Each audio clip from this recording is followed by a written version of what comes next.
Hello. सो आपके exam के dates आ गए, right? So we all know that your exams have been scheduled on 5th of March। And अगर आज से देखें, if we see from today, we are left with two very crucial and important months which can make or break the game, right? So it is very important that we need to utilize the time that we have in our hand without wasting any of our time and focusing on most relevant things.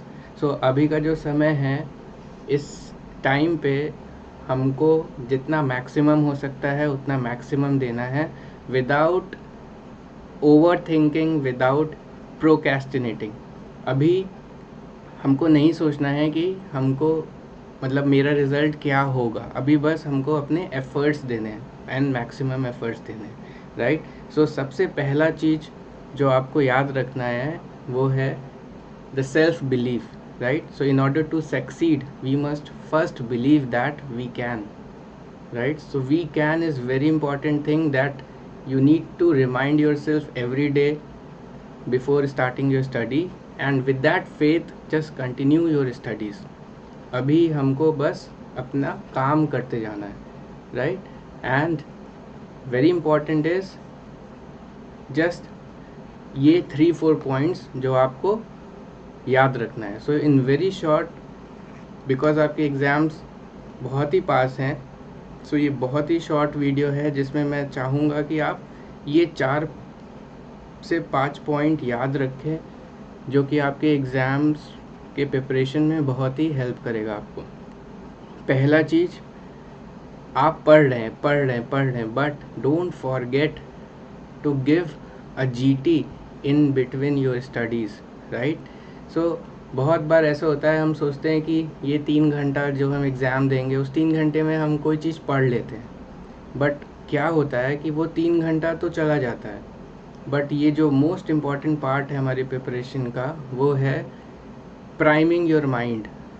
आपके brain को train करना उस 3 घंटे के लिए, जब आप exam देंगे, जब आप मेन मैच, जब आप वर्ल्ड कप खेल रहे होंगे, उसके पहले आपको बहुत ढेर सारे सेमीफाइनल्स, बहुत ढेर सारे T20 मैचेस खेलने होते हैं। सो ये GT जो है आपका, वो ऐसा ही एक T20 मैच है जो आपको प्रिपेयर कर रहा है वर्ल्ड कप के लिए। सचिन एक बार में ही वर्ल्ड कप नहीं जीत लिया, उसने बहुत से ऐसे मैचेस खेले हैं, खेलते रहा है, गिरा है, उठा है एंड खेला है, then he got a world cup, right? Similarly Dhoni. So कोई भी world champion, recently we saw the football world cup, right? So what a fantastic show, but behind that show is lots of work, lots of revisions, lots of hard work, जो कि आपको final में performance हमको वो दिखा, और हम सब ने बोला कि वर्ल्ड कप जैसा था। सो आपका एग्ज़ाम जैसा तभी होगा अगर आप रेगुलरली GTs देते रहें। सो अब क्वेश्चन आता है, हाउ मेनी GTs? बहुत ज़्यादा भी नहीं, बहुत कम भी नहीं, मैं बोलूँगा एवरी वीक भी नहीं, बट एवरी 2 वीक भी नहीं, एक GT दीजिए 7 to 10 डेज़ पे, राइट? सो अगर आप 7 to 10 डेज़ पे एक GT दे रहे हैं, सो आपको क्या होगा कि आप एक फ़्लो मेंटेन कर पाएंगे, आपको समझ में आएगा कि अभी हमको क्या पढ़ना है, क्या नहीं पढ़ना है, एंड क्या हमारा छूट रहा है, कौन सा सब्जेक्ट है जिसमें मेरे मिस्टेक्स ज़्यादा हो रहे हैं, उसको हमको फोकस ज़्यादा देना है। So the second point is to focus on your shortcomings. So अगर अभी का एक वीक आप जो सब्जेक्ट्स आपके छूट रहे, अगर आप अभी 7 डेज़ या 5 to 6 डेज़ भी अगर आप कम में देखिए, उन सब्जेक्ट्स को दे दीजिए जो आपके वीकर सब्जेक्ट्स हैं, राइट? सो अभी हमको क्या करना है, अपने वीक सब्जेक्ट्स को स्ट्रांग बनाना है ताकि हमारे नेगेटिव्स कम हो पाए, ज़्यादा स्कोर कर पाए। सो अपने वीकर सब्जेक्ट्स जो कि बहुत नहीं होंगे, राइट? मैक्सिमम कितने होंगे? मैक्सिमम 4 to 5 आपके सब्जेक्ट्स होंगे। सो अगर इन 4 to 5 सब्जेक्ट्स को आप थोड़ा सा एक्स्ट्रा टाइम दे दें, सो आपका जो फियर फैक्टर है, एग्ज़ाम में क्या होता है कि अगर मुझे फार्माकोलॉजी डिफ़िकल्ट लग रहा है, तो जब भी फार्माकोलॉजी का कोई क्वेश्चन आएगा या किसी एक सेक्शन से क्वेश्चन आएगा, सो माइंड ब्लॉक हो जाता है। हमें लगता है कि अरे ये तो मुझे आता नहीं है, या ये तो मैंने पढ़ा नहीं, ये मैंने तो रिवाइज़ नहीं किया, इसकी तो क्लास नहीं की। सो ब्रेन जो है वो सोचना ही बंद कर देता है, और जनरली आपके एग्ज़ाम में हमेशा जो भी क्वेश्चन आएगा वो ऐसा नहीं होगा कि वन लाइनर टाइप है या पहली बार में आपको आंसर आ गया। हमेशा आपको सेकेंड और थर्ड लेवल थिंकिंग की रिक्वायरमेंट होती है। जब आप एक बार क्वेश्चन पढ़ते हैं, देन आप उसको स्कोर रिलेट करते हैं एंड देन रूल आउट करते हैं options and then you get the answer. So अगर आपका माइंड ब्लॉक हो जा रहा है फर्स्ट लेवल पे ही, सिर्फ इस वजह से क्योंकि आप डर रहे हैं कि ये सब्जेक्ट तो मेरा टफ है या ये टॉपिक तो मैंने पढ़ा ही नहीं, so it is going to harm you in a much much worser way. So मैं बोलूँगा कि 5 से 6 दिन अपना दीजिए उन सब्जेक्ट्स के लिए, beat pharmacology, beat biochemistry, beat medicine, और उसमें एटलीस्ट वो चीज़ों को कवर अप कर लीजिए जो आपको डराते हैं, which are your fear factors. And believe me, if you conquer your fears, you are very near, you will become very near to your success, right? So my tip is conquer your fears, and it is always advised to conquer these fears as soon as possible, right? Don't take these fears till end, which will keep you awake nights before exam. I want you to have a peaceful night before exam, right? Many people take medicine before exams to sleep. They don't get sleep before exam, and that is going to hamper your performance in the main exam, right? So GT दीजिए every 10th day पे। Believe me, वो 3 घंटा बहुत ही ज़रूरी है, वो waste नहीं है, वो आपके लिए बहुत ही क्रूशियल रोल प्ले करेगा। सो ये 2 महीने में अगर आप एवरी 10th डे को GT देते हैं, so it makes to about 4 to 5 और 5 to 6 GTs, but minimum 5 GTs और 4 GTs का आपको टारगेट रखना है, right? So if you target for 5, may be you will and up giving 4। सो 4 से नीचे नहीं जाना है, आपको GT देना ही है, राइट? 3 घंटा आपको बैठना ही है, एग्ज़ाम के ट्रायल के फॉर्म में बैठना है। और क्या करना है आपको?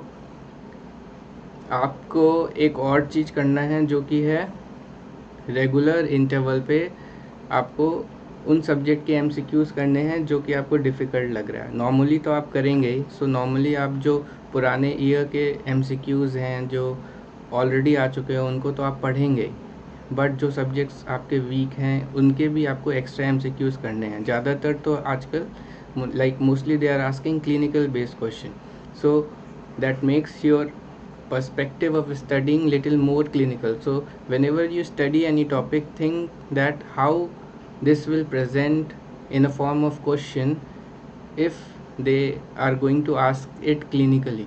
So अगर कोई पेशेंट है थ्रोम्बोसाइटोपिनिया का, सो आप सोचिए कि ये कैसे प्रेजेंट करके हमको देंगे या किस फॉर्म में clinical based, because mostly they are going to ask you OPD scenario और इंटर ऑपरेटिव और ऑपरेटिव थिंग्स। सो अभी ज़्यादातर क्वेश्चंस आपके 2-3 सब्जेक्ट से मिल के आएंगे। सो आपको जब पढ़ रहे हैं तो आपको वैसे ही पढ़ना है। और अभी सबसे इम्पॉर्टेंट बात है कि रिवीजन करना है, राइट? रिवीजन करना है, बहुत ज़्यादा उड़ना नहीं है इधर उधर, नई नई चीज़ें बहुत ज़्यादा नहीं पढ़ना है, नई नई सोर्सेस बहुत ज़्यादा नहीं देखना है। अगर आपने नोट्स बनाया है तो नोट्स को पढ़िए, और जो लोग सिर्फ वीडियोस से पढ़ते हैं उनके लिए ये एडवाइज्ड है कि कुछ ना कुछ लिखते रहिए, because when you write you are involving more senses, only watching videos are not going to help, so you have to write. And almost all the teachers have advised you to make your 20th notebook, right? So अगर ये आपने 20th notebook बनाया है तो उसको daily सोने से पहले या उठने के बाद उसको रिवाइज करना है आपको, राइट? दिस 20th नोटबुक में आपके डेटाज हो सकते हैं या वो चीज़ें जो आपको इम्पॉर्टेंट लगती हैं या वो चीज़ें जो आप भूल जाते हैं बहुत फ्रिक्वेंटली, उसको आपको एडअप करना है एंड रिवाइज करना है वेरी फ्रिक्वेंटली, जितना भी आप कर सकते हैं। मैंने क्या किया था अपने प्रिपरेशन के टाइम में, जो मेरा टेबल था स्टडी टेबल, उसमें मैंने एक प्लेन जो वाइट वो शीट होता है, कार्ड पेपर वाला वाइट शीट, उसको स्टिक कर लिया था। जब भी कोई ऐसा चीज़ पढ़ता था जो कि वॉलेटाइल है, डेटा बेस्ड है, I use to write over it. एक फिल हो गया, उसको वॉल पे चिपका दिया, दूसरा लगा दिया। So like that I made like 5 to 6 chart papers which were all around my wall, and whenever I was free, I was like done with my studies notes, I used to roam in my room and just read it up, like having tea and viewing those charts. So it gives you more utilization, more efficient utilization, and जितनी बार आप उसको देखते हैं उतनी बार वो आपको mind में strike करता है, राइट। सो और एक बात आपको बताना है कि बहुत लोग आपको बोलेंगे कि या आप बहुत बार you end up comparing yourself with your peers कि इस फ्रेंड का तो इसने तो इतनी बार रिवीजन कर लिया, इसने तो 4 टाइम्स 5 टाइम्स रिवीजन कर लिया। इवन मेरे साथ भी ऐसा होता था। मेरा एक फ्रेंड था एंड ही यूज्ड टू से मी कि मेरा तो 5th रिवीजन चल रहा है, and I used to think कि I am not yet completed my second revision and he is on his 5th revision. At the end क्या देखा, he got selected after 1 year of me, right? So ये important नहीं है कि आप कितना बार revision कर रहे हैं, बट ये ज़्यादा इम्पोर्टेंट है कि आप कैसे पढ़ रहे हैं। अगर आप पढ़ रहे हैं तो उसको अच्छे से पढ़िए।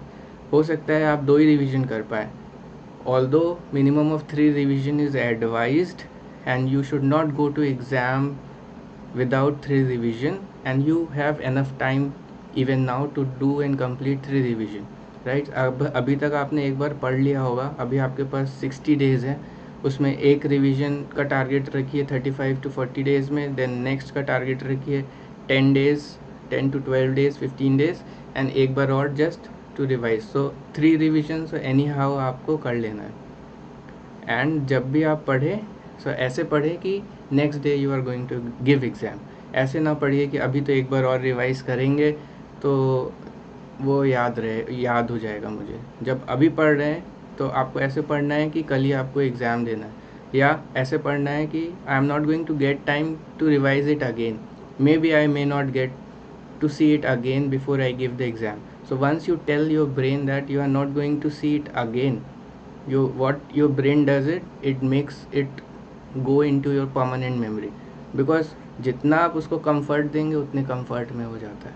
आप बोलेंगे कि अभी 2 बार और पढ़ लूँगा, तो वो बोलेगा ठीक है अभी तो 2 बार और पढ़ेगा, चलो भूल जाएगा अभी तो क्या है।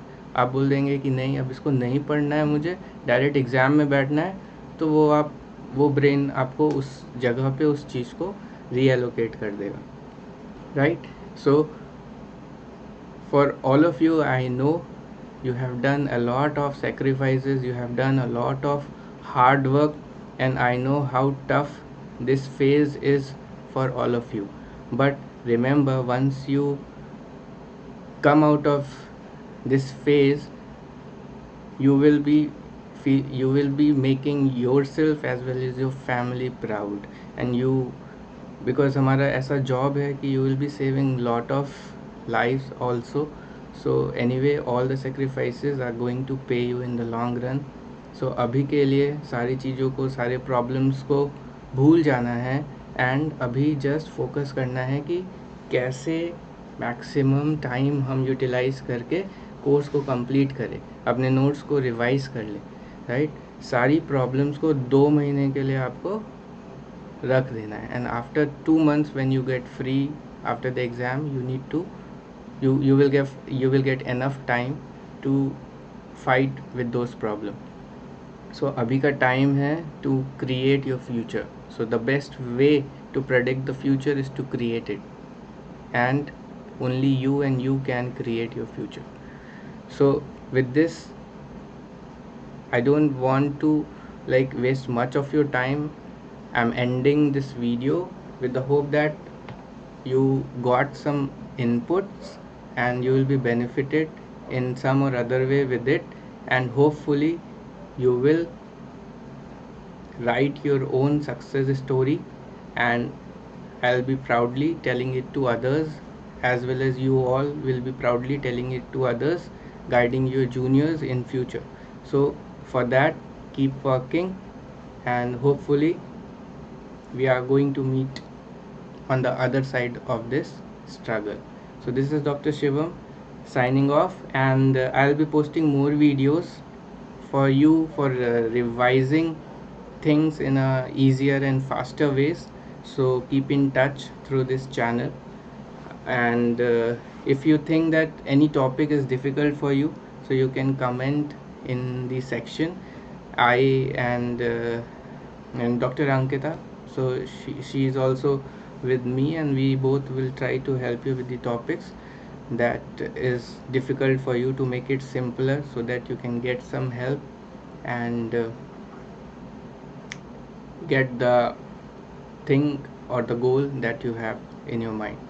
So stay happy and keep grinding, right?